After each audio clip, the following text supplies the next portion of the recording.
Hello everyone and welcome back to our channel. In today's video, I'm going to show you how to back up your projects on CapCut. So without any further ado, let's get into it. So at first, open your CapCut app and click here on the space. That'll take you to CapCut Cloud space.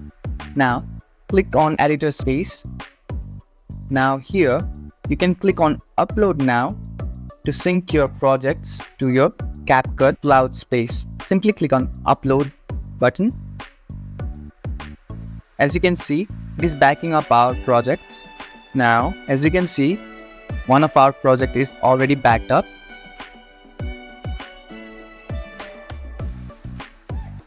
And just like that, you can back up your projects on CapCut. If you found this video helpful, don't forget to give this video a thumbs up and subscribe to our channel for more tutorials like this.